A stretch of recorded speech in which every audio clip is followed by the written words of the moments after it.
kuna haja ya hamasa kwa vijana kuandaliwa kila baada ya miezi miwili ili kuhakikisha vijana wananufaika na elimu kutoka kwa vijana wenzao waliofaulu kimaisha.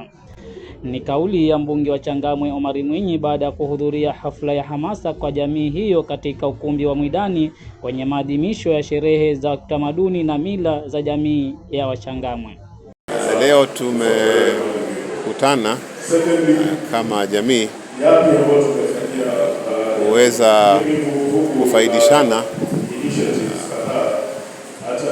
kutumia watoto wetu ambao wamepata bahati wakasoma, na katika taaluma ile ambayo wamepata wamekuja pia wao vile vile kuwaelezea wenzao kuhusu vipi wao wamepambana na maisha na wakapitia changamoto gani, na vipi hata wao pia vile vile wanaweza kusawazisha hizo changamoto katika maisha yao ili waweze kufaulu. So mpaka sasa bado tunaendelea na msururu huo, na tutaraji kama ilivyopendekezwa mambo haya yawe yatafanywa mara kwa mara, kwa sababu si jambo la siku moja. Hili ni jambo ambalo linatakiwa lifanyiwe manake kila baada ya miezi kadhaa, ili ile ari ya hawa watoto wetu waweze kuamka na waweze kubadilisha mtazamo wao, hasa katika mambo ya masomo na katika mambo ya kimaisha pia vile vile. Wazazi wetu ambao mara nyingi huwa ni kina mama, wao ni wafanya biashara, lakini ile biashara haihusishi baba wala haihusishi watoto. Sasa unaona ile biashara haiwezi kuweza kulisha watu wote hawa. So iko haja ya familia wakiwa na biashara, hiyo ni biashara inayohusisha familia mzima, ili kila mmoja awe ataweza kushiriki na kila mmoja awe anaweza kuzalisha. Wakati huo vijana wamehimizwa kuzingatia utengamano ili kurahisisha upatikanaji wa fursa mbalimbali zilizopo katika ulingo wa ajira na biashara.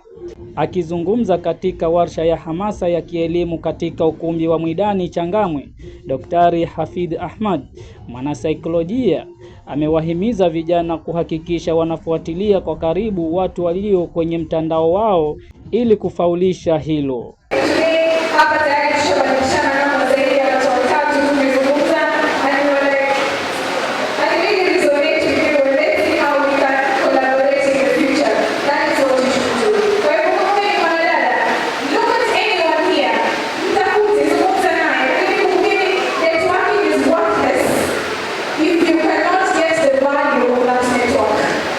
Kauli yake imeungwa mkono na Daktari Barua Tsuma, akitoa mifano mbalimbali ya jinsi kujihusisha na watu wenye natija maishani. Kufanikiwa kimaisha, wengine wanafikiria ndio ujenge majumba ya ghorofa, umiliki miji mikubwa, hayo ni mazuri na ni katika majaliwa.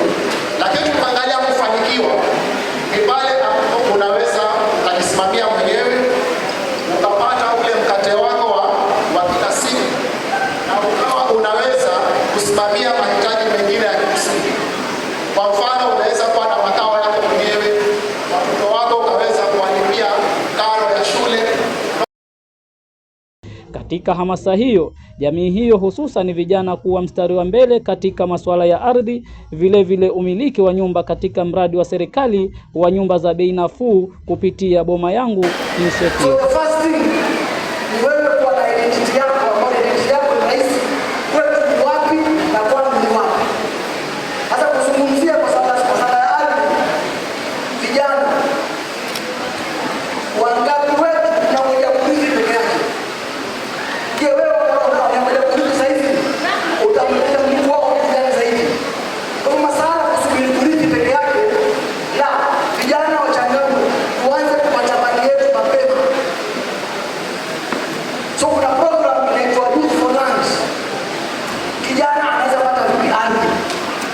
Langu ni kuwa sisi kama watu kutoka maeneo haya ya Mombasa tuko na unique resources zenye tuko nazo, especially kama bahari.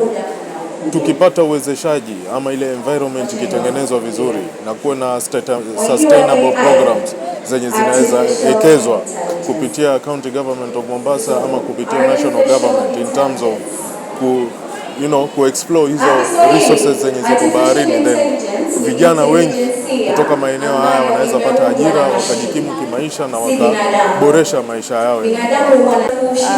Wasia wangu kwa vijana ni kuwa kuna nafasi nyingi nje, kuna nafasi katika hii sekta ya ujenzi, maanake kila siku kuna mtu anajenga, kila siku nchi inakuwa. Kwa hivyo ni nafasi ambayo watu wengi hawajaingia, na ni nafasi ambayo kwa sasa inapata changamoto ya kuwa replaced by AI, but at the same time we can train the AI to work for us. Nikiripotia Bandari TV kutoka eneo bunge la Changamwe, kaunti ya Mombasa, langu jina ni Ramadhani Mwarwanyae.